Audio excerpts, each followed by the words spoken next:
tira a vergonha de lado, porque é sério, né? É sério. A gente está brincando para levar um assunto que é sério, que muitas mulheres têm vergonha de falar.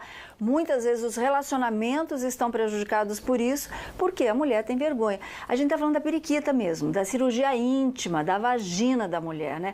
Por que será que algumas mulheres, elas hoje querem fazer a tal da ninfoplastia? Ninfoplastia. É deixar a sua periquita bonitinha. É novinha, né? Será que essa cirurgia também pode ajudar a resolver problemas como incontinência urinária? Uma coisa tem a ver com outra? Ela é linda, ela é perfeita, ela está aqui para nos orientar, ela é linda. Ela tem rosto de artista, corpo de artista, ela desfila, ela não anda. Ela que é a ginecologista e obstetra, doutora Roseni Anucci. Doutora Roseli. Doutora, seja bem-vinda. Linda. Obrigada por estar aqui pela com a presença, doutora. Fique à vontade, por favor, porque o assunto, a gente vai sempre levar na brincadeira hoje no programa, né? Para você em casa ficar tranquila e se sentir confortável para participar. Mas é algo muito sério, né, Sol? É sério mesmo, né, doutora? Quando a senhora recebe, por exemplo, no seu consultório, uma mulher para fazer um Papa Nicolau, que é o exame preventivo, né, do câncer, e às vezes você sente que a pessoa tem vergonha do próprio órgão íntimo, já é hora de recomendar uma cirurgia? Quando é hora da cirurgia? Quando é preciso dar essa recomendação para a paciente? Sempre que a paciente se sentir incomodada com as genitálias, a gente aconselha a fazer a correção. Existem mulheres, e a gente tem que respeitar, elas gostam dos lábios maiores e dizem que o esposo também gosta. Mas a maioria não, elas preferem que seja menor e muitas nem sabem que existe a correção. E aí a gente vai abordando com delicadeza, com calma no consultório, oferece todas as técnicas e os procedimentos e muitas fazem e ficam satisfeitas. Ontem na academia, viu, Luquinha, a gente comentando aí, porque a gente posta no Face sempre antes o assunto, né? Muitas meninas vieram conversar comigo sobre isso, falando, Sol, mas quando eu sei se a minha é normal ou não? Porque todo mundo fica se comparando com revista, né? Aquelas revistas, etc e tal. Cada um tem seu perfil, né? Nossa, é difícil fazer comparação, porque o tamanho varia muito. E geralmente as postagens de revistas são já vaginas corrigidas ou são pequenas por natureza, então não tem nem como você tomar como parâmetro. São pacientes selecionadas para aquilo.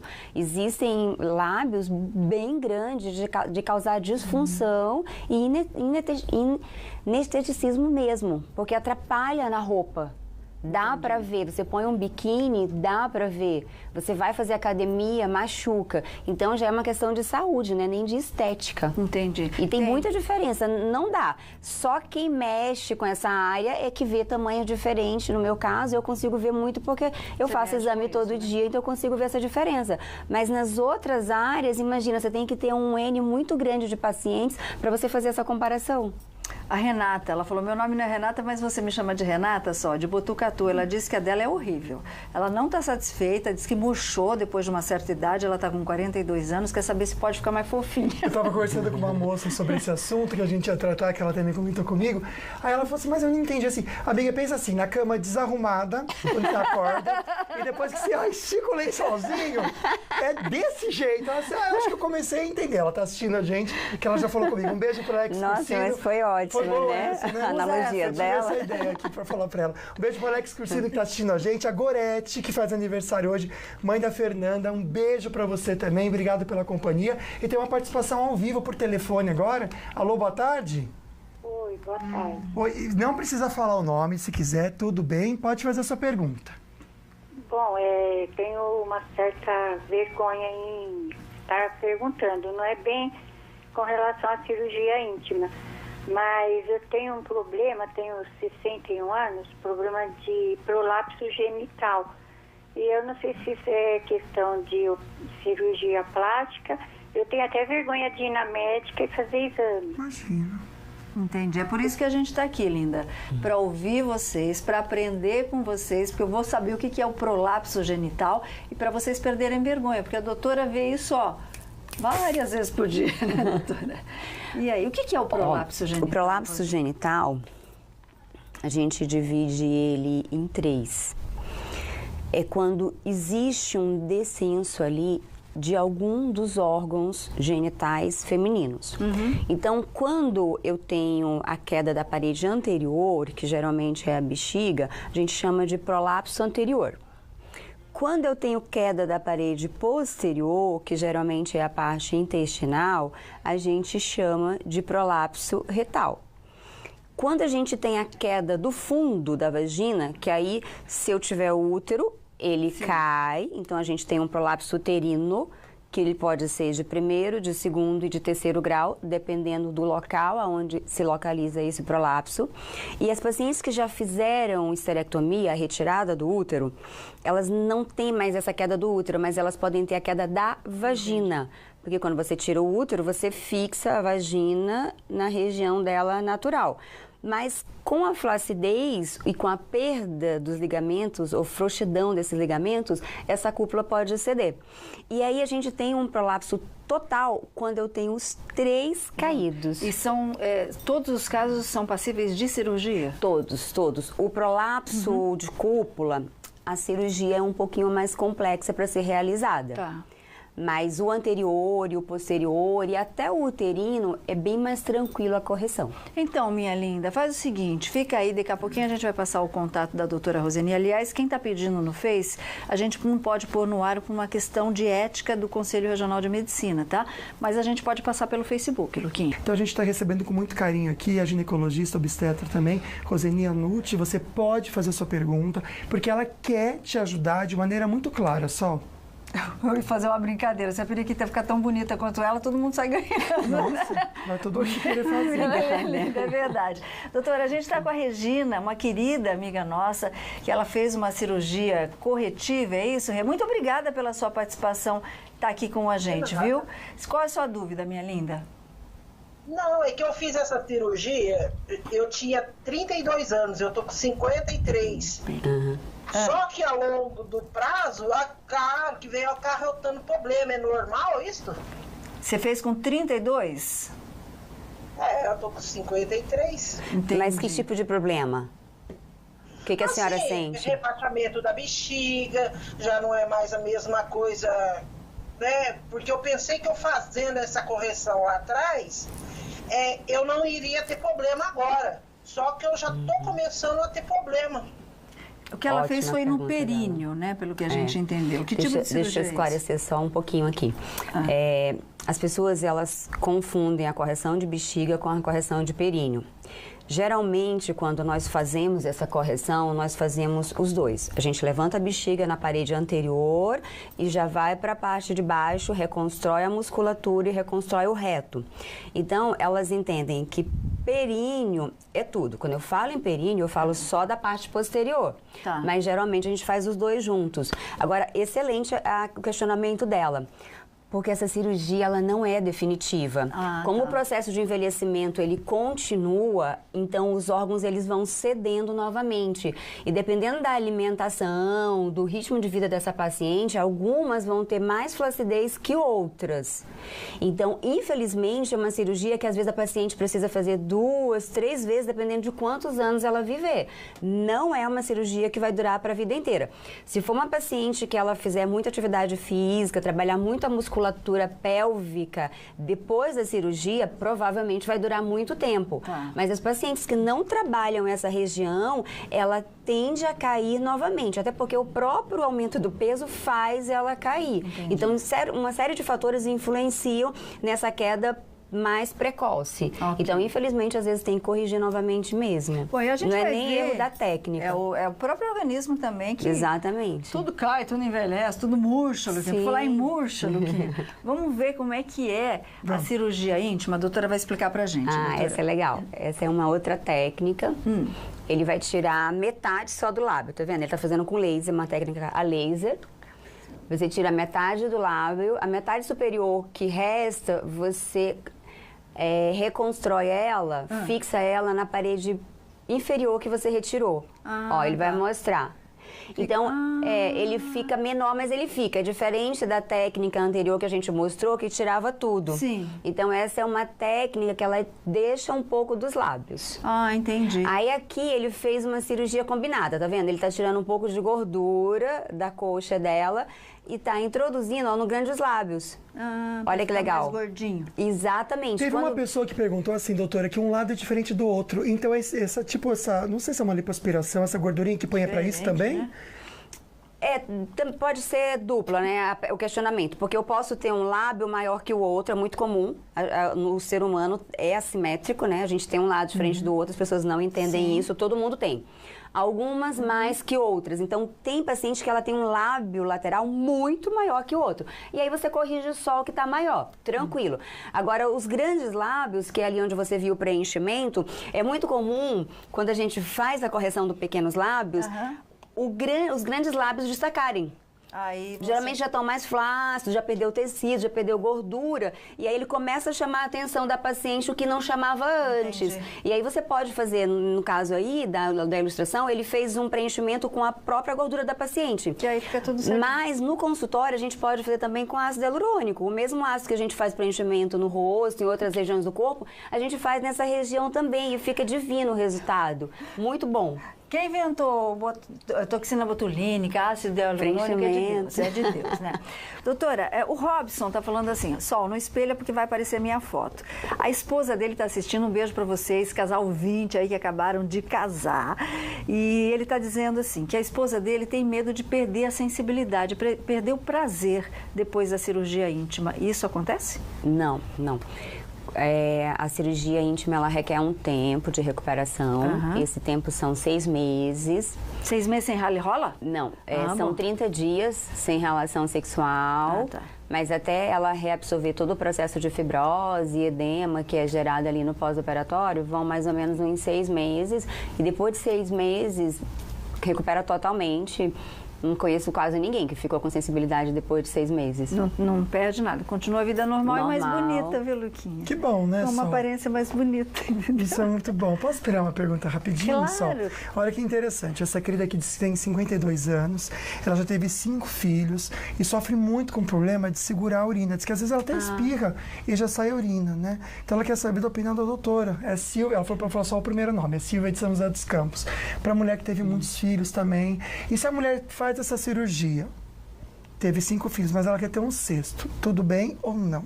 Tem que esperar. Pode ter. Como ela já teve 5 filhos, é comum as pacientes de partos normais terem alteração da anatomia dessa região. Todas elas ficam com incontinência urinária no pós-parto, e quanto mais partos ela tiver, mais flacidez ela vai ganhando nessa região. Aí, gente, não seria nem os lábios, tá? A gente tá falando de bexiga. Teria que fazer o levantamento da bexiga, que se ela tiver os lábios maiores, ela também pode fazer a correção junto, não tem nenhum problema. Tá. Mas aí, no caso dela, tem que fazer o levantamento da bexiga. Ela pode engravidar novamente e ter outro parto normal? Ela pode, mas vai ceder novamente e ela vai ter que fazer novamente a correção. Então, geralmente, eu peço para as pacientes terem todos os filhos que elas querem ter, e aí faz correção da bexiga, da mama e de tudo. Porque tudo que a gente corrige, que altera na amamentação, na gravidez e no pós-parto, ela vai perder parte do que foi feito, entendeu? Então ela vai ter que fazer uma nova cirurgia. Ok. Uma perguntinha aqui, na verdade, citar essa pergunta juntando com outras de você aí de casa, sobre a questão da higiene, porque muitas mulheres reclamando que às vezes tem um odor diferente, né, que não é muito agradável. A pessoa fazendo essa cirurgia, ela consegue manter uma higiene melhor da periquita, assim, fica mais limpinha? As asinhas ficam melhor. Consegue sim. Quando os lábios são muito grandes, acaba acumulando mais secreção. É bom as pessoas entenderem que toda raça de animal, ela tem um odor próprio dela, né? Por que que nós não temos esse cheiro? Porque nós tomamos banho e nos lavamos todos os dias, né? Senão nós teríamos como os outros animais. E essa região é uma região que ela tem um certo tipo de glândula sebácea que ela produz, que tem um cheiro mais forte. Então, quanto mais acumula essa secreção, mais odor as pessoas vão ter. Isso mesmo para homem, tá? Então, você tem que tirar o excesso de secreção. Se você não tirar, esse odor, ele permanece. E aí, assim, tem que usar sabonete íntimo. Às vezes, eu peço para usar alguma astringente facial que não tenha álcool, porque o sebo, ele é difícil de tirar da mucosa e da pele. Então só você usando o sabonete não sai. Então tem paciente que fala, nossa, doutora, eu saio do banho, mas eu já saio com o cheiro. Porque o sebo é difícil de tirar da pele. Então, às vezes, eu recomendo para as minhas pacientes a utilizar o adstringente de face sem álcool para tirar lá do porozinho o sebo e aí o cheiro some. E lembrando que higiene é importante toda hora, tá? Sem prejudicar as bactérias que temos de bem também no nosso organismo. Doutora, vamos falar sobre o pompoarismo. O pompoarismo é aquela técnica, a gente faz exercício, né? Musculação para o bumbum, para a perna e para a periquita também. São bolinhas para fazer exercícios vaginais. Tem vários formatos. A gente vai trazer aqui, viu, Luquinha? Tem vários formatos. Eu acho bom trazer, doutora, vários porque as materiais. pessoas têm preconceito. Sim. Que acham que isso é coisa de gente safada, não tem nada a ver, Não, é doutora? tratamento, né? Atenção. É um tratamento, na verdade. Isso é milenar, né? Sim. Isso se usa há 300 anos atrás. Hoje em dia é muito recomendado para pacientes com incontinência urinária. Existem vários formatos, vários materiais, vários tamanhos, e aí você vai gradativamente aumentando esses tamanhos para a tua vagina ir segurando. Então você treina todos os dias, você faz exercícios e aí você trabalha a musculatura dessa região. A musculatura estando mais fortalecida, automaticamente os órgãos voltam para a sua condição anatômica fisiológica. Então, muitas vezes, só com o exercício físico, e existem fisioterapeutas especializadas nessa região que fazem esse trabalho para manter essa musculatura. Então, a gente já combinou legal. com a doutora, ela vai na trazer, próxima para mostrar. Vamos trazer? Porque não tem nada a ver só com rala e rola, não. É saúde, é coisa de saúde mesmo, Luquinha. É algo muito sério mesmo, né? A Aldirene, aqui do bairro Santana, em São José dos Campos, ela quer saber se, por exemplo, for só por estética, é recomendado fazer a cirurgia? Ou é preciso esperar ter um probleminha a mais? Não. Ou, de repente, só por a pessoa não estar gostando. Às vezes nem aparece na roupa, nada, mas a mulher não se sente bem. É recomendado? É recomendado. E do que a doutora tem experimentado, assim, da experiência das pacientes, né? Como que tem sido a relação delas se amarem, dessa questão da pessoa dela com ela mesma? Os próprios relacionamentos, né? Às vezes tem vergonha de ter relação sexual com o marido. Sim. Né? A partir do momento que a paciente não está satisfeita com o órgão dela, não é nem mais uma questão de estética, é uma questão de saúde. É verdade. Porque isso mexe com o psicológico e mexe com a autoestima e mexe com toda a cascata que está ao redor. E também com o relacionamento.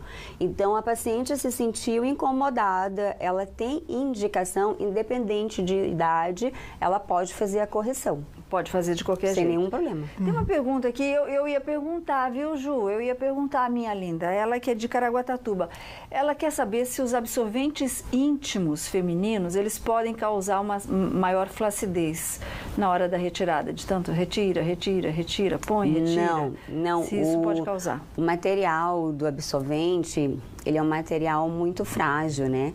Para você ter noção, o que geralmente causa lesão aí é a passagem da cabeça do bebê nos partos normais. Então, nem tem nem como você comparar, né? Entendi. A cabeça de um feto com um absorvente íntimo, não. Você tirar ali, você não está lesionando o músculo. Você pode até causar algumas fissuras na mucosa, mas o músculo, que é o que sustenta mesmo, não. Tem que ser um traumatismo muito grande. Uma cirurgia, um parto, alguma coisa assim. Ok. Luquinha, a gente só tem 2 minutinhos. Eu queria só fechar o assunto comentando. Nós pusemos o assunto, né, como a gente faz todo dia no Facebook, e algumas pessoas gostam, outras não gostam do que a gente traz no ar, e é todo direito, e a gente aprende com vocês em relação a isso. Mas uma dúvida que eu tenho, que foi um dos comentários que nós recebemos, é em relação à masturbação. A masturbação feminina pode provocar flacidez também na vagina? Não gera nenhuma alteração anatômica local. Isso é um ato simplesmente de prazer e satisfação. O tamanho dos órgãos, eles têm um fator genético aí. Então, geralmente, esses órgãos, eles crescem quando? Quando a paciente entra na puberdade, onde ela tem o pico hormonal dela. É o hormônio quem estimula o crescimento dessa região. E nos homens também. É o hormônio que estimula o crescimento. O que acontece? Às vezes, você faz a correção e com o tempo ele volta a crescer novamente. É possível? Sim, porque às vezes a paciente faz reposição hormonal, faz alguma terapia com hormônio, o hormônio continua estimulando essa região, Aham. mas simplesmente hormonal. Não existe nenhum outro ato que faça crescer os órgãos dessa região. Ok, então. Bom, doutora Roseni, está cheio de perguntas, muitas mulheres interessadas na aula que nós vamos dar de pompoarismo aqui. Doutora Roseni vai voltar o mês que vem, a gente vai estar com ela aqui, se Deus quiser. E eu quero agradecer muito as suas orientações obrigada, e o eu que carinho com o agradeço. programa, viu, Roseni? Muito Obrigada. obrigada.